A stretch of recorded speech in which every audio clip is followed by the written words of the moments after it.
Дамы и господа, всем привет! Сегодня поговорим с вами о том, как получать максимально возможные результаты в том, чем мы занимаемся. Причем вне зависимости от того, что это. Спорт, улучшение здоровья, карьера, бизнес, творчество или что бы то ни было еще. Сегодня поделюсь с вами своей рефлексией, может быть, в какой-то мере даже методологией того, как, на мой взгляд, можно кратно поднять свою эффективность и за счет этого увеличить количество и качество получаемых результатов в любой из этих сфер, которые я упомянул. Важный момент, что это, безусловно, не аксиома. Я здесь на этом канале делюсь исключительно своими мыслями, поэтому не факт, что в 10 из 10 случаев, что у каждого из вас это будет работать, но, возможно, для кого-то из вас это станет полезным. Короче, поехали. Кстати, пока мы не пошли дальше, важный моментик, ребятки, на этом канале, как вы понимаете, я появляюсь крайне редко, только когда у меня накопилось что-то, я хочу разделить это с вами, а вот в телеграм-канале я появляюсь гораздо чаще, поэтому обязательно подпишитесь, ссылочка прямо под видосом, залетайте. Как родилась эта некая моя внутренняя методология?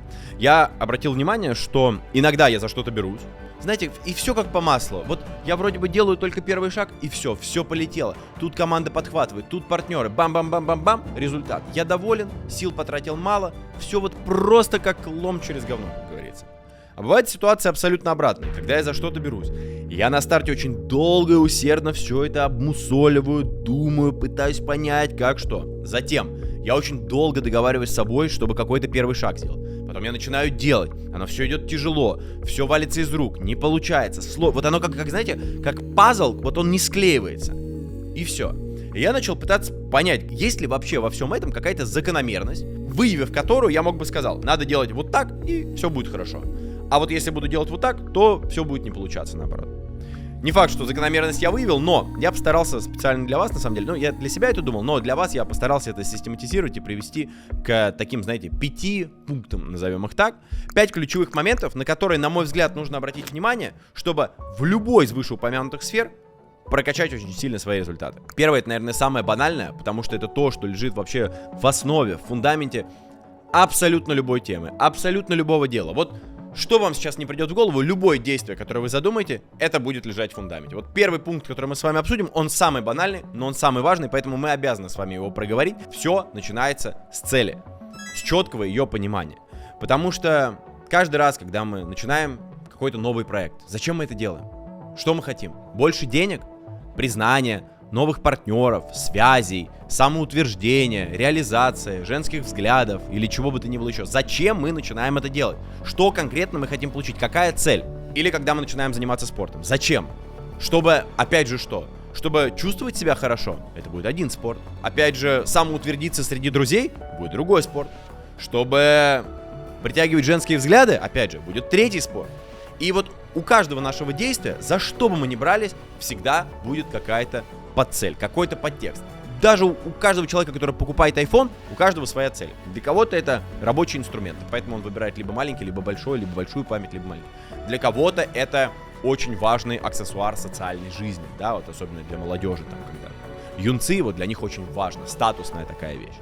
Для кого-то это, не знаю, какая-нибудь мечта. В детстве не покупали, не было денег, и вот теперь первые деньги заработал, надо рваться. Короче, я привожу, возможно, на каких-то тупых, банальных примерах, но я думаю, вы понимаете, о чем речь, потому что все начинается с цели. Мне кажется, что я даже на этом канале снимал видео и рассказывал свою философию на тему цели. Если да, оно где-нибудь здесь появится, если нет, то я обязательно потрачу время как-нибудь однажды и запишу это видео для вас. Пункт первый — это определение цели. Потому что, что бы я ни рассказал дальше, все остальное не будет без этого работать. Если мы беремся за что-то, начинаем новый бизнес-проект, идем в спортзал, садимся на диету, начинаем писать картины, записывать песни, строим отношения с кем-то и не понимаем, зачем, у нас нету четкого ответа на вопрос «нахуя?», простите меня за мой французский, то все остальное не имеет значения. Но давайте предположим, что у нас есть дефолтная настройка какая-то, в которой мы понимаем, что все, за что мы беремся, оно имеет для нас вес, имеет значение, мы четко понимаем, зачем мы идем в ту или иную область. То есть цель у нас есть, она понятна, мы понимаем, зачем нам это нужно. И тогда есть еще 4 пункта, которые помогут очень сильно, как я сказал ранее, поднять эффективность, быстрее и проще получить результат. Сейчас я поделюсь своим видением на этот счет. Кстати, ребятки, у меня по ходу здесь возникает вопрос. Поделитесь, пожалуйста, в комментариях, вот у вас конкретно есть ли в голове четкое понимание, зачем вы, например, работаете или занимаетесь своим делом? Зачем вы ходите в спортзал или не ходите, или ходите на йогу? Поделитесь, интересно будет почитать, потому что, мне кажется, настолько, казалось бы, очевидная тема, а на самом деле не очень-то очевидно. Короче, 5 пунктов. Первое — цель. Второе, прям специально записал для вас. это подходящий формат. Что я имею в виду? Давайте предположим, что вы поставили себе цель набрать определенную медийность, стать известным человеком. Общеизвестным, общепопулярным или в своей среде. В современном мире перед вами открывается просто гигантское пространство вариантов того, каким образом вы можете прийти к результату и достичь этой цели. Вы можете стать тиктокером, снимать танцульки, песенки и так далее, обрести огромную аудиторию. Вы можете стать инстаграмером, снимать сторисы. Вы можете стать ютубером. Но то, насколько вы сможете в этом деле получить максимальный результат, то, насколько вы сможете достичь свою цель, зависит от того, насколько вы подберете наиболее подходящий формат непосредственно для вас. Я это не понаслышке говорю, вот давайте сейчас на примере медийности опять же поговорим. Я пробовал абсолютно все форматы. Инстаграмы, телеграммы, до этого еще были ВК, Одноклассники, Ютуб, Твич, все что угодно. Я для себя понял, что мне для того, чтобы получать свою порцию внимания, для того, чтобы мне обретать какой-то медийный вес, очень подходит платформа YouTube. Вот по всем параметрам. Мне нравится, что я могу приехать в студию, в тишине, в спокойствии, сесть, позаписывать и так далее. Кому-то подходит другой формат и так далее. Но ключевой момент от того, насколько правильно вы выберете формат, подходящий для себя на старте, зависит то, насколько вы сможете продержаться на дистанции, а значит то, насколько вы сможете получить большие результаты. Потому что базово, просто вот опять же по дефолту, нам в голову, как правило, приходят самые такие, знаете, простые способы. В каком плане простые? То, что лежит на поверхности. Возьмем тему спорта. Вот смотрите, допустим, вы решили привести себя в порядок, набрать физическую форму. Какой способ вы выберете? Есть вариант взять фитнес-тренера, начать ходить в зал. Можно пойти на бокс, можно пойти на йогу, можно пойти на кроссфит. Тот формат, который вы для себя подберете, должен быть наиболее пригодный для того, чтобы соблюдать определенный темп, для того, чтобы на дистанции вам это не надоело, для того, чтобы вам не было сложно. Потому что зачастую нам кажется, вот рядом с домом есть какой-нибудь там спортзал, там вроде есть знакомый тренер, буду туда ходить. Но каждый раз, приходя туда, вы будете чувствовать, что это не совсем ваше. А, например, вам нравится бокс, но до боксерского зала полчаса ехать. Но, возможно, имеет смысл подумать, порефлексировать, пропустить через себя и понять, да, возможно, я буду тратить часть времени на дорогу, но зато я смогу на дистанции гораздо с большим энтузиазмом вливаться в это, заниматься этим, мне будет интересно, мне будет хотеться получить результаты, мне будет хотеться прогрессировать в этом деле. Это первая, самая важная штука. Вот когда первое, что у нас есть, это цель, второе, это подходящий формат. Вот на этом моменте очень важно услышать себя, понять, что хочется, что интересует, что реально вдохновляет, чем хотелось бы заниматься на дистанции. Потому что, что бы то ни было, какую бы цель мы перед собой не поставили, все достигается путем времени и итераций, то есть дистанции. И если вы выбрали для себя какой-то формат, чего бы то ни было, который вам не близок, на дистанции вы, скорее всего, сольетесь. Третий пункт — это подходящая среда. Казалось бы, очень похоже, но на самом деле немного про другое пойдет речь. Вот я про себя, например, понял очень четкую вещь, что я офисный червь. Например, я не могу работать дома. Вот вообще не могу работать. Я лучше пойду и сяду на улице, чем буду работать дома. По нескольким причинам. Во-первых, у меня дети. Во-вторых, дома огромное количество всегда отвлекающих факторов. Ты что-то видишь, вспоминаешь, у тебя много-много-много-много-много триггеров, которые забирают внимание. Даже если я сижу в своем кабинете, то все равно я слышу, пришли дети, я слышу, пришла уборщица, еще я чувствую запах еды из кухни и так далее, и так далее, и так далее. Но ключевой фактор, который я для себя понял, другой. Когда я просыпаюсь с утра, у меня должен быть режим автоматизма. То есть, вот у меня звонит будильник, следующее действие я должен понять, что я должен сделать. Я должен встать, сходить в душ, выйти из дома, сесть в машину и уехать в офис. Все. Для меня это 90% успеха. Просто встать с кровати и выйти из дома. Если у меня нету рабочего пространства, это может быть не офис, коворкинг, неважно, что бы ни было. У меня должно быть четкое, понятное рабочее пространство, в которое я могу прийти, погрузиться в себя и начать работать. И главное, я должен выйти из дома. Для кого-то вот это вот все муки, поехать куда-то, находиться в незнакомом месте с непонятными людьми и так далее, это все вызывает тревогу, это все вызывает дискомфорт и приводит к нехорошим результатам. Мне, например, очень важно, чтобы у меня было рабочее конкретное пространство, где нету ничего, что связано с домом, где тишина, где я могу быть в таком определенном вакууме, где я могу громко разговаривать, где я могу спорить, проводить зумы, записывать голосовые. Дома я этого делать не могу. И если у меня нету подходящего пространства, то я буду тратить 90% времени на то, чтобы побороть вот эти вот сопротивляющие факторы. Например, мне нужно записать какое-нибудь важное голосовое какому-нибудь важному человеку. Я дома, я начинаю записывать, за стенкой кричат дети, скребутся в дверь. Я уже отвлекся, я уже потратил энергию, ресурс, у меня начинает напряжение расти, у меня тревога, у меня кончается время, у меня следующий созвон. Те же самые истории бывают, когда, например, многие работают в кафешках с дерьмовым интернетом. Хреновый стул, на котором ты вот так вот сидишь, дерьмовый интернет, И вот знаете, у нас классическая история, я, например, в команде, когда Zoom, у нас всегда обязательно требование, у вас должен быть хороший интернет. Потому что если хотя бы у одного из 10 людей на Zoom дерьмовый интернет, это значит, что 9 остальных людей будут ждать, пока он наладит интернет, пока он переподключится, будут пытаться разобрать, что он говорит, у него будет все лагать, из-за этого будет лагать у всех других, и это нарушает весь рабочий процесс. И поэтому вот для меня пространство — это гиперважная история. Вернемся, например, к созданию медийности, да, к обретению популярности. Вот для меня, например, очень важная история — это наличие студии, куда можно приехать, поставить микрофон, свет, камеру, опять же, громко разговаривать, потратить уйму времени, поэкспериментировать, попробовать. Это пространство, в которое ты приходишь, такой: о, все, рабочая атмосфера, я пришел сюда за этим. Если бы я пытался создавать какой-то контент для Ютуба на улице, скорее бы всего, у меня ни хрена бы не получилось. Я бы тратил огромное количество сил, времени и так далее, и так далее. Короче, большую часть энергии я бы сливал на борьбу с окружающей средой, а не на вот направление своего фокуса внимания на вот то, что куда действительно надо. Поэтому вот третий пункт для меня — это организация правильной среды. То же самое касается спорта.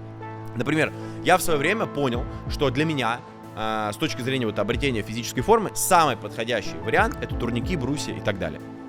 И каждый раз, когда я оказываюсь на турниках, я понимаю, что я тренируюсь гораздо круче, чем в любом спортзале. Просто мне это нравится. Просто я максимально кайфую, получаю наибольшее удовлетворение. И поэтому мне нужно было организовать такой зал, чтобы у меня не было никакого сопротивления туда идти, чтобы у меня было все максимально комфортно, чтобы я понимал, что если я прихожу, у меня даже недостаточно сил, я устал, я все равно с кайфом подтянусь соточку, и пойду домой, все равно буду чувствовать себя удовлетворенным. И тогда у меня процент сливов гораздо меньше. Творчество — очень важный момент. Если вы пытаетесь заниматься творчеством, если вы хотите петь, играть, рисовать, каждый человек, который занимается творчеством, знает, что он не хочет лишних взглядов. Он хочет, как в душе, петь в расческу, чтобы его никто не видел и не слышал. Если кто-то будет наблюдать за этим, кто-то будет мешать, в большинстве своем, да, большинство людей будет чувствовать себя дискомфортно. Значит, вы не сможете раскрыться, значит, вы не сможете получить результат.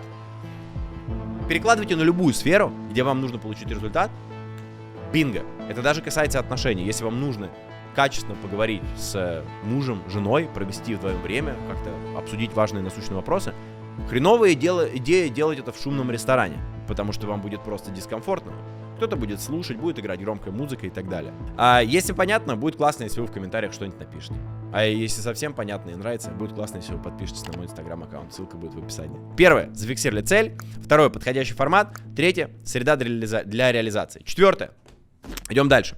Приведу вам на примере теста Белбина. Кстати, классная штука, если вы никогда не проходили, советую. Введите просто в гугле тест Белбина, это абсолютно бесплатная штука, там 5-7 минут занимает. Короче, вы проходите его, отвечаете, там, расставляете баллы приоритета, и он вам, по-моему, там 8 ролей есть, он вам рассказывает, какие роли для вас наиболее свойственны, а какие роли не свойственны. Например, у меня там самая главная роль — это разведчик, это человек, который везде ходит, узнает, где какие ресурсы, собирает пазлы, со всеми знаком, со всеми на коннекте, знает, кто чем занимается, понимает: так, тут мы можем взять SEO, тут мы можем привлечь инвестиции, тут мы можем то-то.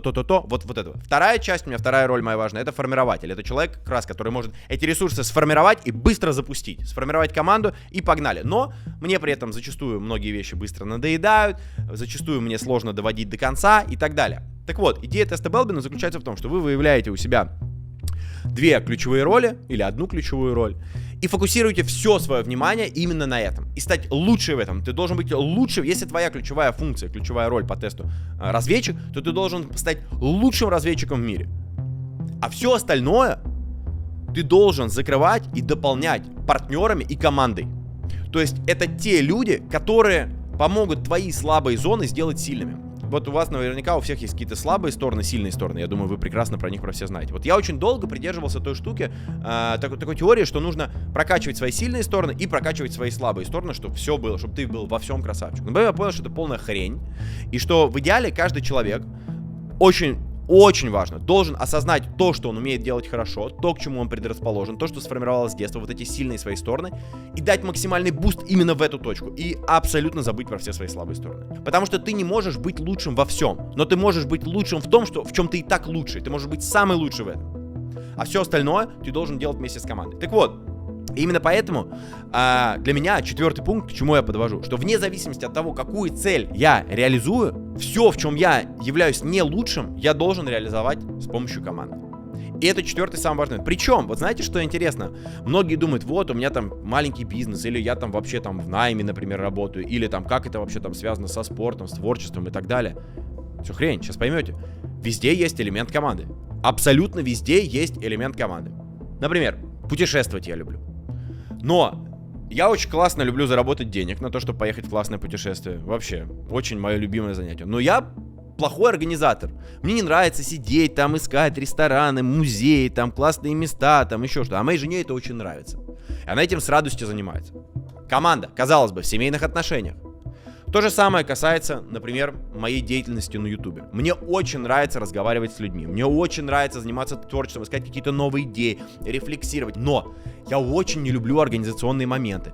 Все, что связано с монтажом, с какой-то операционной частью, с продажами рекламы и так далее. Хотя для меня это важный момент. Например, если бы мы в подкасты не продавали рекламу, ну просто команда бы работала в убыток. Это можно было бы сделать. Но зачем, если мы делаем классный продукт, мы можем размещать рекламу, зарабатывать деньги? Классно. У меня есть партнеры и команда, которая дополняет меня в этой области. Итого, я занимаюсь тем, что я люблю и хочу делать больше всего. И у меня есть партнеры и команды, которые любят то, что они делают, хотят этим заниматься. И у нас получается 1 + 1 = 11. Первое. Цель. Понимание фундамента, что я хочу достичь. Второе. Подбор для себя подходящего формата. Например, моя цель — стать популярным человеком. Дальше. Я определяю для себя подходящий формат. Я хочу записывать подкасты, мне нравится общаться с людьми, знакомиться и так далее, и так далее, и так далее. Бум, подходящий формат. Среда для реализации. Мне нужна классная студия, чтобы у меня все было четко, чтобы мне никто не мешал, чтобы я не был ограничен по времени и так далее. Четвертое, мне нужна команда, которая заберет с меня все то, что отвлекает меня от творчества и поможет этому бизнес-юниту эффективно работать. Поможет мне реализовывать мои сильные стороны с наибольшей эффективностью. Это, ребятки, применимо абсолютно ко всему. У очень многих, например, сопротивление пойти, вот я знаю много ребят, кто страдает лишним весом. И очень многих сопротивление, типа, я не понимаю, что делать, мне нужно пойти в зал, мне нужно там 133 вещи. Самое простое, что можно сделать, найти классного тренера, найти классного диетолога.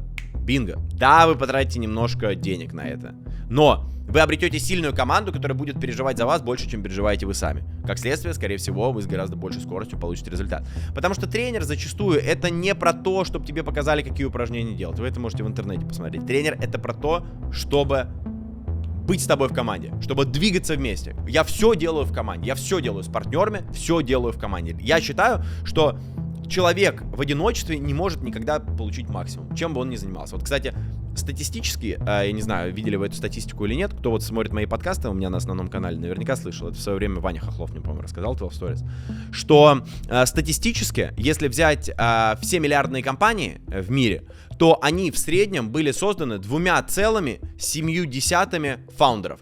Короче, вы поняли, 2-3 человека, но ближе к 3. То есть в каждой миллиардной компании было в среднем 2,7 основателя. 3 человека. Это и происходит именно потому, что ты, скорее всего, ты не можешь обладать всеми компетенциями. Ты можешь быть классным продуктовиком, но, скорее всего, ты будешь плохим маркетологом. Ты можешь быть классным маркетологом, но, возможно, у тебя будет BD-часть, там, бизнес-девелопмента, привлечение инвестиций, еще чего-то хромать. И вот именно такие совокупности дают максимальный результат. Поэтому нашли для себя подходящий формат, организовали классное пространство, взяли команду. Все, 99% дела сделано. Реально, все, 99% дела. Потому что, обладая таким стеком, вы точно получите результат. Тут наверняка найдутся те, кто скажет, что легко мне рассуждать, потому что я могу за это заплатить, могу нанять людей и так далее, и так далее. Я вот вам приведу пример. Я занимаюсь ютубом с 2014 года, 9 лет. И сейчас у меня есть определенные успехи, но в 2014 году у меня было много итераций, я запустил 11 каналов, прежде чем у меня получилось, по-моему, 10 или 11 каналов. Я в Телеграме, кстати, выкладывал недавно, очень смешно посмеялся, все старые каналы выкладывал. И когда я запустил первый канал, я понял, я хочу снимать. Знаете, что я сделал? Я написал на своей страничке ВКонтакте с 3 землекопами: ребята, хочу делать YouTube канал, мне нужен человек, который будет меня снимать и, типа, монтировать видосы. Мне написало несколько людей, я сказал, у меня нету денег, типа, платить вам, потому что это просто мое творчество. Если тебе интересно это творчество, давай делать вместе. И вот мне написал Миша Бородин, мой ближайший друг, с которым мы, собственно, общаемся уже там вот 9 лет и дружим очень близко, который меня снимал и который монтировал абсолютно бесплатно, просто потому что ему было тоже интересно. Это может делать каждый человек. Ровно точно так же, что если вы... вот я в свое время, по мне, может быть, сейчас не скажешь, хотя, может, и скажешь. Короче, в свое время, лет 10 назад, я был значительно более накачанные, килограмм так на 15. И я хотел тренироваться, и я как бы был такой юнец, который был интересантом. И как-то раз я пришел в зал, увидел двух братьев, я помню прям Дима и Виталик, которые были очень конкретно накачанные. И я просто с ними слово за слово говорил: пацаны, расскажите, как тренируетесь вообще, что едите, как качаетесь. Все, кенты, каждый день в зале вместе, на связи, Саня, через час в зале, погнали, результат. Все можно сделать в этом мире без денег. Главное, чтобы было желание. А для того, чтобы было желание, знаете, что нужно делать? Нужно вернуться к первому пункту. Пункт первый — цель. Потому что если цель забагованная, если она неправильная, то всегда найдется отмазка, почему нет. А если цель правильная, всегда найдется причина, почему да. Поэтому команда — четвертый важнейший пункт. Знаете, какой пятый пункт? Самый простой и в то же время самый сложный. Ритм. Потому что, как я и сказал, когда у вас есть цель, когда у вас подобран формат, когда у вас подобрано правильное помещение, пространство, в котором вы реализовываете свою цель. Когда у вас есть команда, пятое, единственное, что нужно сделать, это просто держать ритм. Просто делать регулярно. 99% вещей в этом мире решается ритмом, привычкой. Английский выучить — привычка. Спорт — привычка. Деньги зарабатывать — привычка. Все решается ритм. Ритм создает количество попыток. Количество попыток создает просто статистическую вероятность, создает результат. Вот у меня есть пример, на самом деле, про который мне мой партнер Паша это подсветил вообще, а не я сам. Я 1,5 года назад создал канал про крипту, Криптофалькон, может кто-то из вас подписан. И я решил, типа, делать контент на ютубе про крипторынок, ну, просто делиться своими мыслями аналитическими и так далее. Ну, короче, и спустя уже год мы сидели с Пашей и там с ребятами, и Паша мне говорит: я, Саня, вообще твой канал по крипте привожу всем своим знакомым в пример. Я говорю: почему? Типа, там же ничего такого. Он говорит: потому что это наглядный пример того, что не нужно делать ничего сверхъестественного, нужно просто делать это регулярно. А там прикол того канала заключается в том, что я снимаю каждый день. Там 500 выпусков, я каждый день снимаю. И вот это вот пример того, что просто систематикой, просто делая одно и то же, можно получить результат. И, кстати, очень важно, все взаимосвязано. Здесь все, ребят, взаимосвязано. Вот я прям... Вот смотрите, если у вас не создана среда для реализации, то вам будет очень сложно держать ритм, потому что вам будет сопротивление. Каждый раз сделать это будет сопротивлением. Каждый раз записать видео будет сопротивлением. Пойти на тренировку будет сопротивлением. Провести зум-созвоны будет сопротивлением, если у вас дерьмовый интернет, сзади бегает кошка, мама, папа, брат, сестра, жена, ребенок, еще что-то. Нету команды, опять же, будет каждый раз сопротивление. Вот ритм возможно держать только когда все 4 пункта выполнены. Вот тогда 5-й пункт с ритмом, он априори как бы происходит. Просто потому что все вокруг вас, оно создает вам, знаете, как благоприятные условия для действия. Оно так подталкивает. Давай, Радмункин, давай, делай. И все. Вот это предмет моей рефлексии. И, собственно, дальше, смотрите, что. Дальше у тебя что? Цель, подобрал формат, создал условия для этого всего, собрал команду, держишь ритм, получаешь результат, достигаешь цель. Что дальше? Все очень просто. Пересборка, пересобрал, новая цель, и точно так же по кругу поехали. А теперь самое важное. Самое главное во всем этом, знаете что, несколько вещей. Первое, просто делать. Второе, допускать, что то, что я рассказываю, это работает только со мной, и, возможно, у вас вообще все по-другому. Пропускайте через себя, думайте, рефлексируйте. Мне кажется вообще, что рефлексия, умение услышать себя в современном мире, когда очень много шума, очень много информации, это очень-очень-очень важная история. Короче, вот, ребятки. Мне это очень помогло. Когда я это осознал, я начал организовывать рабочее пространство. Я начал находить дополняющих себя партнеров, команды и так далее. Возможно, в какие-то моменты я делал это интуитивно. Сейчас я это четко понимаю. Очень четко понимаю свои функции. Очень четко понимаю, что мне надо. Короче, вот такой вот подкастик у нас сегодня с вами получился, дорогие мои. Если было полезно, очень-очень мне будет приятно получить от вас порцию лайков, комментариев. Это будет самое сердечко. Если не понравилось, считайте, что полной хрени наговорил, втыкайте дизлайки, пишите, какой я мудак в комментариях. Это тоже очень интересно всегда почитать. Все, дорогие мои, предлагайте в комментариях темы. Увидимся, дорогие мои. Пока-пока.